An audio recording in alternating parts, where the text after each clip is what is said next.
Hi, dear students. This is Sunil Kaul. Once again, we are taking matter in our surroundings. जैसे कि आपको पता है कि लास्ट टाइम आपने वीडियोस में देखा था how to convert solid into liquid, liquid into gas और बाकी चीज़ें आपने पढ़ी होगी। आज हम देखते हैं कि जो लिक्विड होता है गैस के अंदर, आप देखो जैसे कि हमने इस बीकर में लिया है, जो बीकर है, बीकर में पानी है, ओके। एंड जब इसको नीचे से हीट देते हैं, इसको पहले टेम्परेचर देते हैं, हम स्टार्ट करते हैं पहले 15 डिग्री, फिर 25, फिर 35, इसके बाद 95, इसके बाद 100 डिग्री पर इसका टेम्परेचर आ जाता है, जिस पर हम कहते हैं इसको क्या, इसको हम वहाँ पर कहते हैं बॉइलिंग पॉइंट। मतलब बॉइलिंग पॉइंट आ जाता है, तो इसमें वाटर बॉयल हो जाता है, ओके। अब देखिए,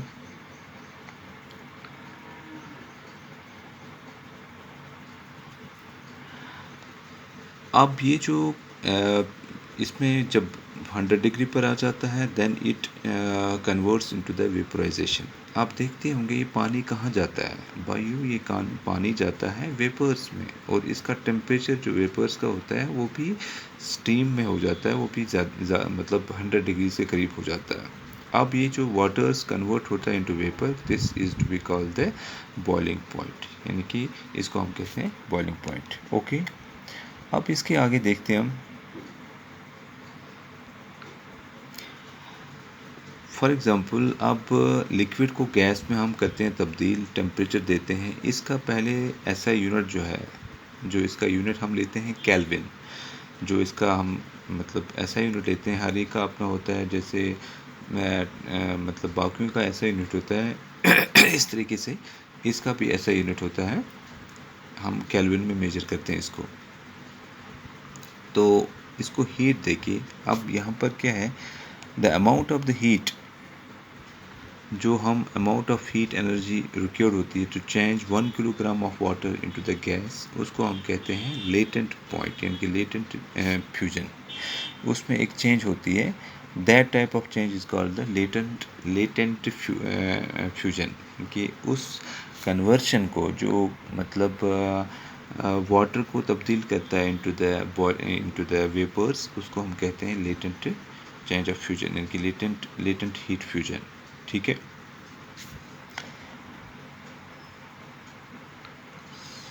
अब देखिए कि अगर हमें केल्विन मेजर करना होगा, वी कैन मेजर इट, जैसे कि आपको यहाँ पर स्क्रीन पर पता चल रहा है, इसको केल्विन प्लस इसको 273 से ऐड करना है, इज कॉल्ड केल्विन। जो टेम्परेचर होता है डिग्री, और 273 प्लस करके उसको is called 1 kelvin.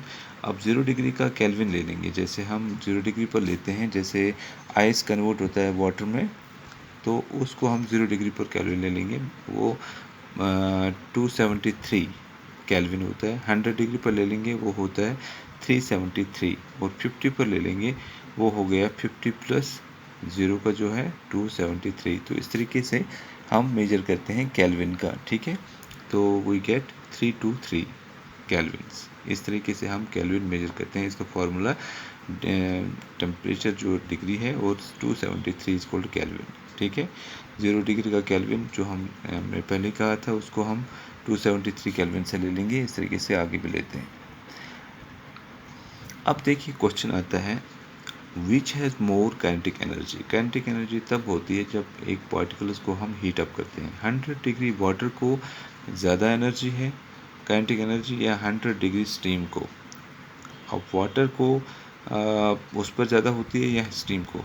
Obviously steam को, क्योंकि जब हम टेम्परेचर देते हैं वाटर को तो टेम्परेचर राइज होता है 100 डिग्री पर, तो इसके आगे टेम्परेचर जो राइज होता है वो वेपर्स में चेंज हो जाता है, तो उसमें काइनेटिक एनर्जी ज़्यादा हो जाती है, तो वो पार्टिकल्स मूव करते हैं, तो ये वेपर्स में चेंज होता है। इस तरीके से अगर हम कहेंगे which has more kinetic energy, 0 degree water को या 0 डिग्री आइस को? 0 डिग्री वाटर को ऑब्वियसली, क्योंकि 0 डिग्री वाटर में कन्वर्शन होता है आइस से, तो उसमें एक type of content of heat होती है, तो उसमें पार्टिकल्स मूव करते हैं, तो वो आइस से वाटर बन जाता है, ओके। और this is sufficient for now, I think You go for all the videos and note down the important points. Thank you very much.